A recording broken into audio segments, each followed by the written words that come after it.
Dabar sėdėdamas ir galvodamas, ką čia jums papasakot apie tą savo etapą, tai vat prisiminiau. Paskutiniu metu pradėjau mėgautis kalnais. Anksčiau aš jų vengdavau, nes, aišku, ten labai pavargsti, jais mindamas ten tiek kilogramų dviratį tempi į viršų.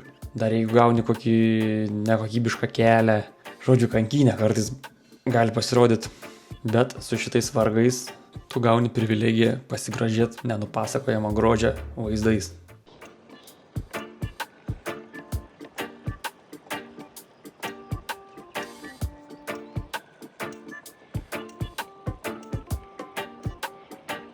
Pumping. Visai fainas kelias, mašinų nedaug. Realiai važinėja tik minivenai beveik. Vežioja piligrimam tašes. Ar pačius piligrimus irgi galimai taip.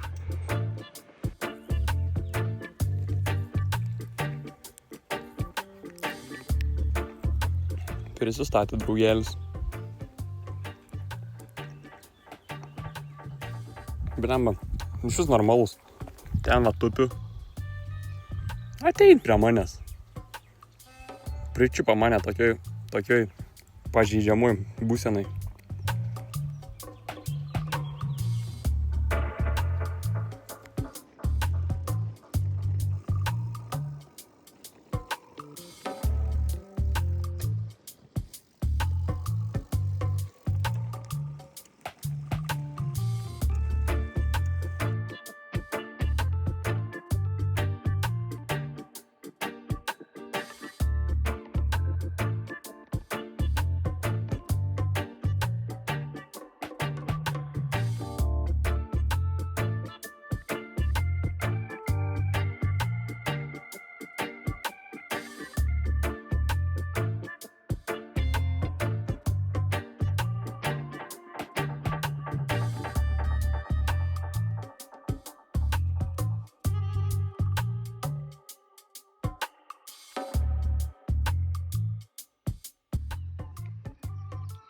Savo kokie vaizdeliai. Ten turim Ponferadą. Man rodos, kad Ponferada. Iš kur pradėjau šiandien. Ir užkilau Baisuliniais kalnais. Pažiūrėkit, kokia statumo.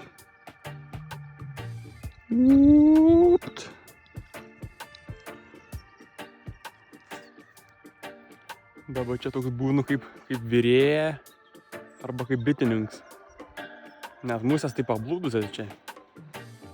Ir musės ir uodai skraido aplink galvą. Visą laimę, kad tą tinkliuką turiu. O, tai jo dabar užkandu. Ir liko maždaug trečdalis, gal ketvirtadalis kalno paimt. Ir bus viršūnė pasiekta.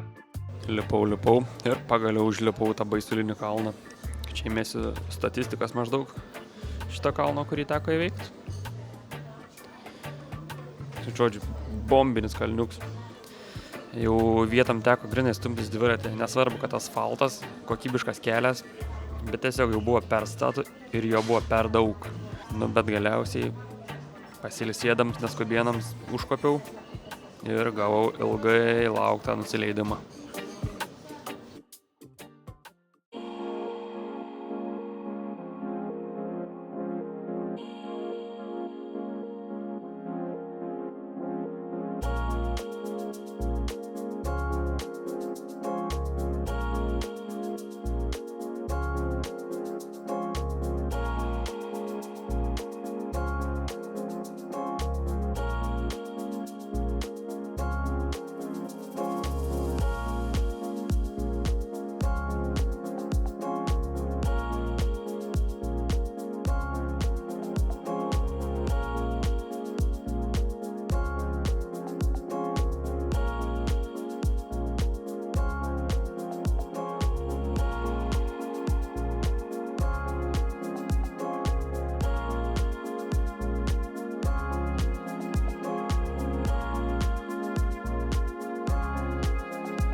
Ir palieku kalnus.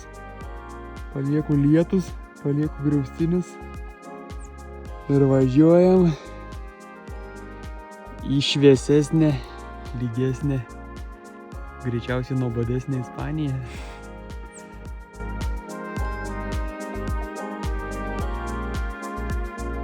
Žiūrėk, stirniens užfryzinęs.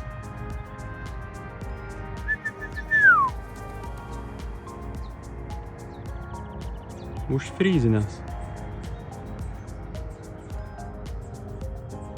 Ei, ilgom pamirksinsi aš jam. What?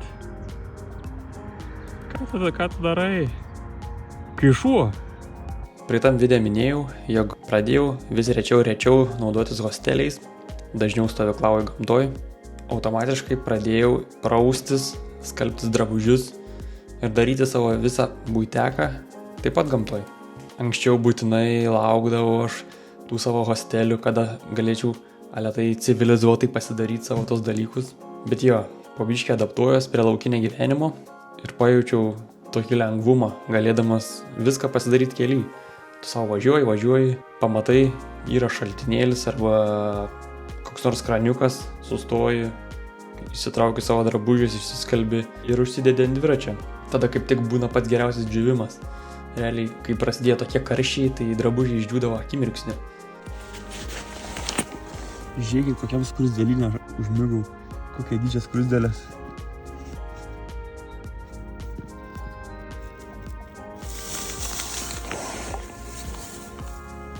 Žiūrėk.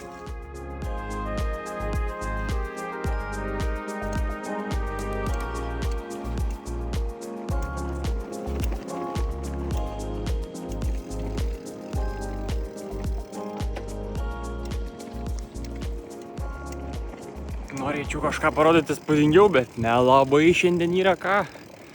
Važiuoju tokiais lygiais laukais. Gaunu biškį žvyrkelio, biškį asfaltuoto kelio su duobėm, bet nieko visai.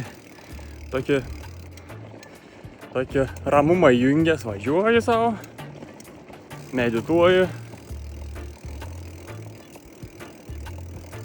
Nesiskundžiu. Upsi. Aš čia dabar pagėriau ten kavykę. Prieš tai va čia vandens prisipylęs. Dabar žadu grįžti į kelią. Vėl pilos vandenį. Privažiavo moteriškė, sako, čia gavau žinių, kad čia yra bakterija, tam vandenį čia jo negali gerti. Aš sakau, bet aš jau gėriau. Saka, tai kėriau. Tokį rovė.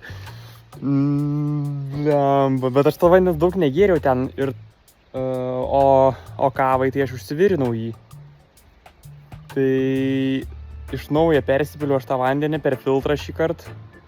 Stengsiuosi jo daug negerti, gerti tik jeigu jau labai reikės. O kai privažiuosiu kitą šaltinį, iš naujo prisipilsiu be bakterijas tikiuosi. Tai kaip tikiuosi, kad nepasigauti čia kažkokią gaidžią. Papuoliau į štormą. Vėjai pradėjo draskytis.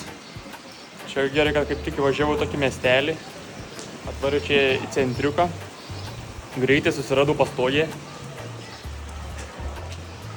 Tai bandysiu išsivirti sriubikės, nusipirkau tokias užpakinės, pasilgau visai. Žiūrėsim, kaip užsikurs mano dujinė per tokius štormus ar ne. Bet svarbu bent jau save spėjau paslėpti.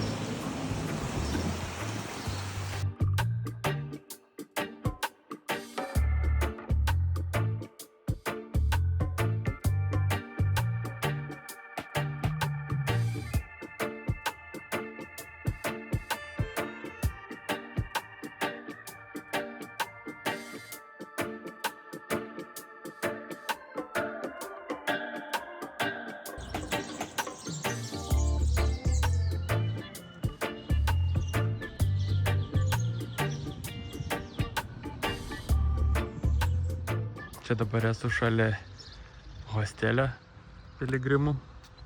Ten man miegojau praeitą naktį. Nes kažkaip prastai pasijaučiau vakarą, pilvą kažko skaudėjo. Tai buvau sustojęs, bet šiandien jau jaučiuos gerai. Galbūt čia psichologiniai dalykai susidėjo po dviračio problemų, po kalnų važiavimo. Dabar toks atoslūgis. Įvažiavusi į Ispanijos lygumas. Kai iššūkiai baigės, tai žinai, organizmas prisikūrė nesąmonį savo. Tai va, ką norėjau pasakyti, kad šiaip tikrai įdomi čia aplinka. Aplinkui va tokie laukai. Vakar turėjom tokių žaibų griaustinių.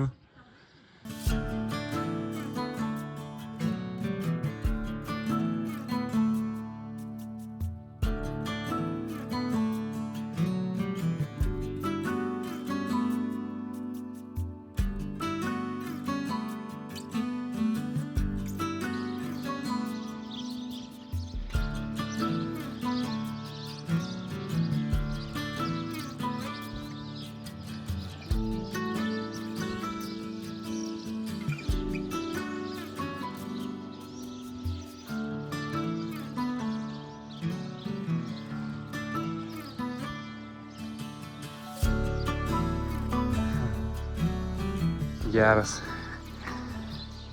Šitas mažas miestelis visas atsiveria kaip ant delno. Keli pastatai, dėl to ir visai šiaip faina buvo va šitam apsistot. Miestelį, kaimelį, kuriam net nėra parduotuvės, nes kažkaip turėjau nuojautą, kad bus mažiau žmonių, bus ramiau. Tai nenuvylė. Nu tik tais va, kambarį buvo labai trošku, nebuvo oro, tai nelabai patiko. Nakvynės patirtis, bet šiaip tai labai vaibiška. O ten turim piligrimų taką, kuriuo važiuosiu aš dabar pradžiai, iki kol įsimušiu į pagrindinį kelią ten. Jo, tuo metu prasidėjo pietų ir vakarų Europai, jei neklystu, karščio bangos. Bele kokios karščio bangos.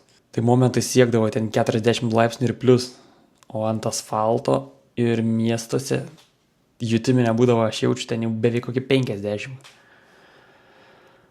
Va, tada prasidėjo didžiausi išbandymai. Reikėdavo stot, nežinau, kas kokį pusę valandas, dėt galvą į pavėsį, nes perdegt, perkaist šansų buvo labai daug. Aš pastebėjau, kad gerai, iki 33 laipsnių tu važiuodamas dar vis vėdinies. Vėjas cirkuliuoja tau pro ausis, pro galvą ir šiek tiek geriau būna. Bet vat 35, 36 ir daugiau laipsnių. Kosmosas. Grinai, tarsi fenas pučia tau į veidą. Akis džiūna, net sunku būti normaliai atsimerkus. Taip, grinai, tas pats, kas pirty, tu pūstum savo ant odos. Toks pat jausmas. Buvo tokia diena, kai aš važiavau per visišką lygumą, 10 km spindulių nebuvo miestelio ir aplinkui bele kaip žaibuoja. Tuo metu atrodė, nežinau, kaip per kokį tikrai filmą. Tai tikiuosi greit praskrist. Čia tą 10 ar kiek kilometrų. Jau į civilizaciją kažkokią. Nes čia jeigu mane pričiuptų lietus, tai aš niekur nepasislėpčiau.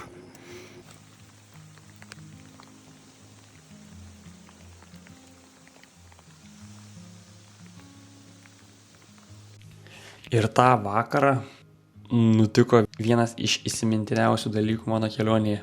Tada, kaip jau minėjau, aš spaudžiu per tą lauką, norėjau greičiau pramint ir jau atrodo visiškai nebeturėjau kur dingt. Ir žiūriu, stovi kažkoks pastatas. Pasižiūrėjau per Google Maps, ten kažkoks hostelis ar motelis. Nu, okei, galvoju, aš privažiuosiu jį ir pasiprašysiu šiek tiek pabūt, pralaukti audrą. Privažiuoju, ten kažkokia grupelė žmonių sėdi prie to namą. Aš paprašiau, ar galiu ten prisiglaust. Jo, sako, drąsiai, bet sako, mes čia turėsim vakarienę, ar čia nieko tokio. Tai aš sakau, o kas? Aš toks, tai aišku, kodėl čia manęs klausėt. Atėjo vienas iš tų šeimininkų ir sako, mes čia tokia kaip ir turim religinę vakarienę, pasibuvimą. Ten pasirodo yra bažnyčia, kažkokia sena koplytėlė. Ir ten yra italų bendruomenė įkūrus piligrimų hostelį. Ir jie rengia tokius kaip ir paskutinės vakarienės renginius. Tai man šeimininkai pasiūlė prisijungti prie to renginio.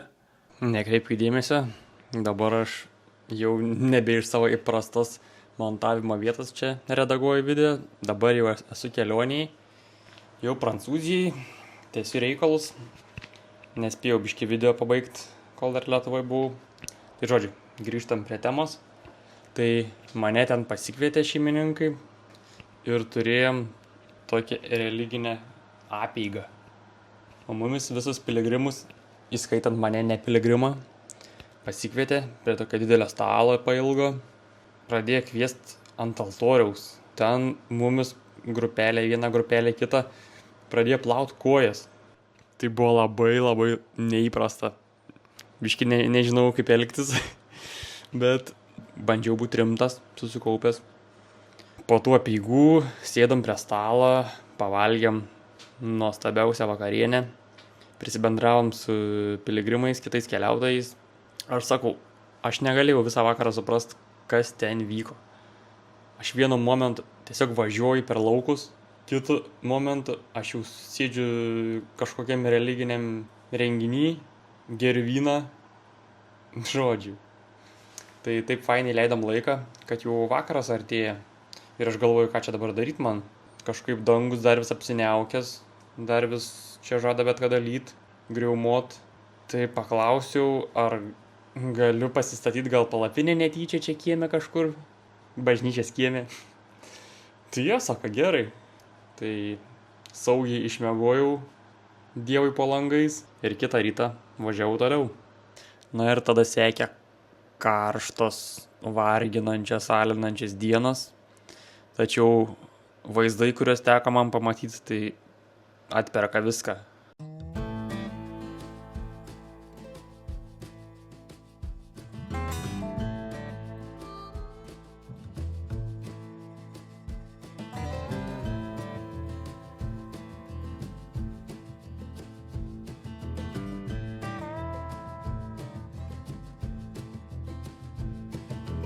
Važiuoju, žiūriu. Pompa mėtos ant žemės. Kažkada iš manęs pavogė tokią, ne tokią, bet panašią. Dabar esam atsiskaitę.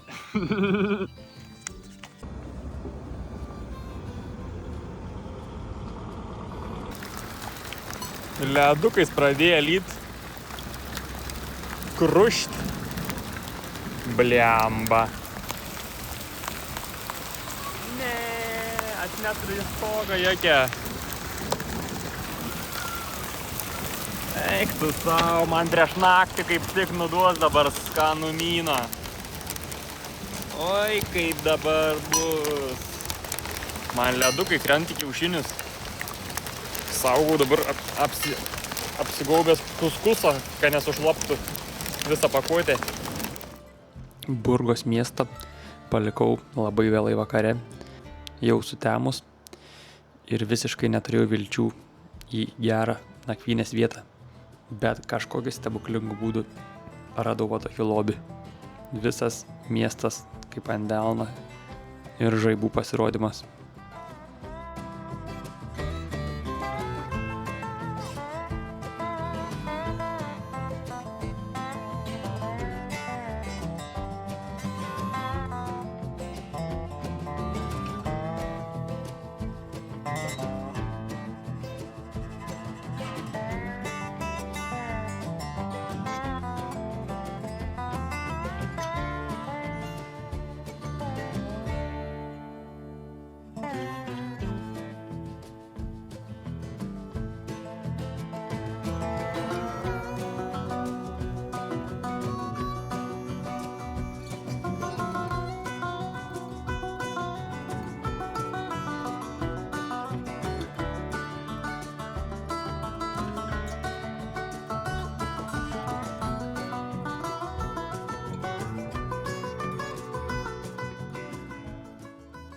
Ir vėl netikėtai, tiesiog privažiavus mažą gyvenvietę, nutiko vėl viena įsimintiniausių pažinčių. Mane tiesiog pakvietė kažkoks bičiukas, kuris pamatė mane sėdėt ant suoliuko, pakvietė pas jį prisijungti baseiną. Ten, žodžiu, bendruomenės baseinas buvo, žodžiu, atsigaivinti, žinai, karštą dieną. Tai okei, sakau, žinoma. pasibuvom ten baseine, supažindino su savo žmona. Nu ir, žodžiu, jie su žmona mane vėliau pakvietė pas save, žodžiu, vakarienės pavalgyt. Vėl sutikau. O galiausiai tai jie pasiūlė ir pernakvot pas juos. Po labai daug laiko gavau tokį komfortą, kad net trūksta žodžių. Patys pažiūrėkit.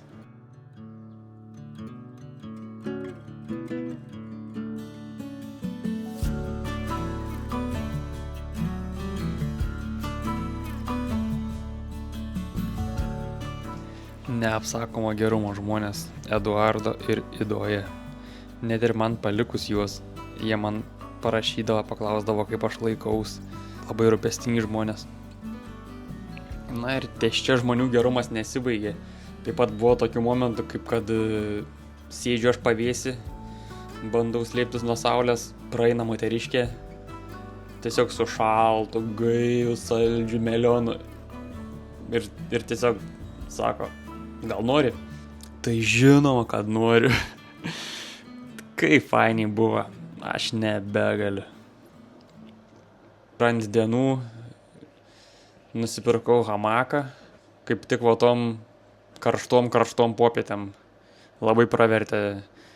Susirasdavau viečikį kažkur pavėsi, tarp medžių, pasikabindavau hamaką, patiesdavau kojas. Na ir neužilgo prasidėjo Ispanijai toks etapas, kuris vedė per visokius kalnus, ten visokiais slėniais važiuoji. Nelabai man faina patirtis buvo. Skamba tai labai gražiai, bet tiesiog ne mano skoniai buvo. Ten momentais buvo, kad tu tiesiog važiuoji, ten yra viena gatvė, aplinkui visur pastatai pristatyti. Ir ten visiškai nėra erdvės, kur būtum tu ir gamta. Nėra jokių nusukimų beveik. Vienoje pusėje kalnas, kitoje pusėje skardis ir upė. Tai, žodžiu, kai reikdavo ieškoti vietos palapiniai, tai va toks va būdavau. Labas rytas. Tai atsikėliau kažkur po greitkelių viadukais visokiais. Čia dabar paskutinį metą važiavau tokiais siaurais keliais tarp kalnų. Taip biškį suvargau vakar ieškodamas vietos, kur miegot. Bet laimei radau tokią proskyną, kur nebūtų didžiulio šlaito, bandant nusukti šoną. Tai tokį lopinėlį radau, nežinau, ar kas matos.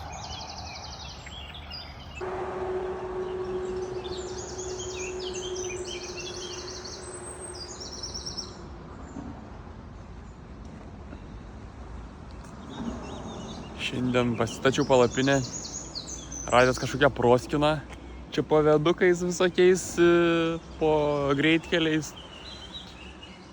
Ir va pirmą kartą pabandžiau pasistatyti palapinę be viršutinės dalies, nes nusimatė šilta naktis, tai galvoju geriau ventiliuosis. Ir šiaip jau norėjau kažkada pabandyti, tai šiaip labai patiko. Jeigu tik oras leidžia, kai nėra labai šalta, tada kaip tik daug fainiau, nes tu jauties kažkaip gamtoj. Tu gali viską matyti aplinkui. Tai labai faina buvo. Reiks dažniau taip daryti šitokią praktiką. Ką šiandien atsikėliau anksčiau. Dabar turim 6 valandas 50 minučių. Tai šausiu ankstesnį rytą. Pradėsiu minti, kol dar karščiai neatėjo. Ir vieną vakarą aš buvau visiškai jau bejėgis. Pradėjo temt, absoliučiai nebuvo kur statyti palapinę. Tai vieną kartą teko jau prašytis pas žmonės.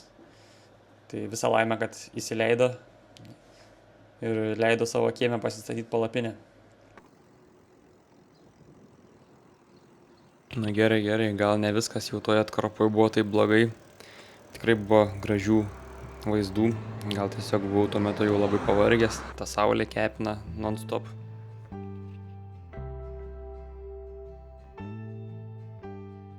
Žie. Susitiko 2 ožiai ant leptelio. Ir tas nenori praleisti, tas nenori praleisti. Ir tupi. Realiai Ispanijos, Prancūzijos pasienio vaizdai. Labai nebedaug liko iki pačios Prancūzijos. Na ir galiausiai kirtom dar vieną valstybės sieną šitoj kelionėj. Įvažiavom į Prancūziją. Prisėsta kavutėj, pirmai prancūziškai kavutėj. Tokia visai faina vietelė, rami. Čia kažkoks pažintinis centras ten, kažkokie plotai. Vidurdienis, nuvažiuota jau 41 km. Dabar reik biškį pailsėt, karštį pralaukt.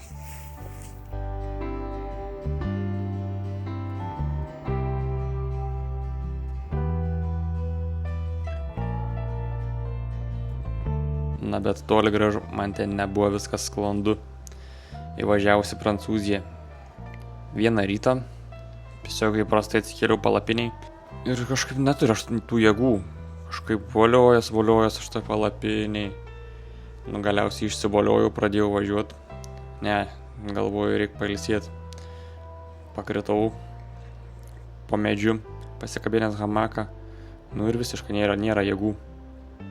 Nežinau. Galvoju, tada neberizikuoju, imu hostelį artimiausią ir važiuoju iki jo kokią dienelę pasiilsėti. Taip ir padariau, nuvažiavau ir taip gavos, kad aš ten ne vienai naktelį pasilikau. Aš ten rimtai susirgau. Prasidėjo aukšta temperatūra, kildavo iki net 40 laipsnių, nepadėdavo jokie vaistai. Galva tiesiog plyšdavo. Vienas sunkesnių momentų buvo šita kelionė. Galiausiai net pasisiekiau tokį lygį, kad jau viskas, reikia kviestis greitąją.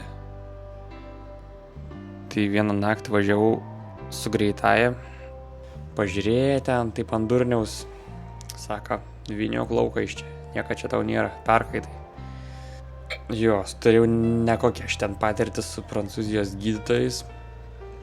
Tokie man visi pasirodė atmestinai darantys savo darbą, neįsigilindavo iki galo, kas čia per problema. Juk mane buvo sukandžiai, nežinau, ten belekiek tų erkių, jeigu pamenu, praeituose video minėjau. Tai aš galvoju, gal čia kokia vietinė liga, kurią platina erkės. Tai žodžiu, nieko nepiešiau. Grįžau ir nuspręsta buvo pasiimti bilietus ir skrist namo pailsėti, išsigydyt.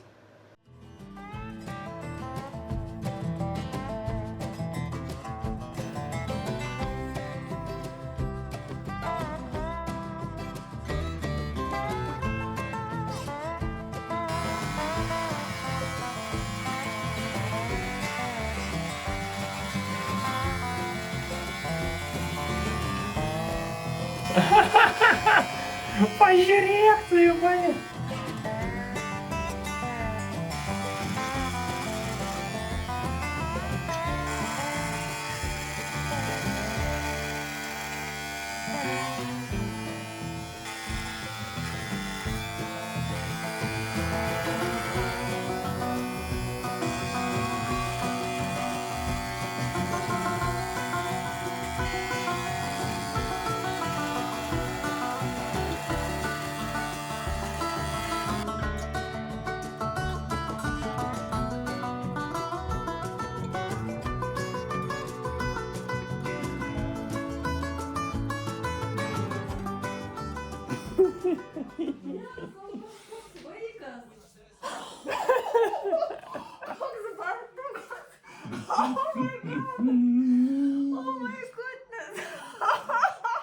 Koksai gerumas.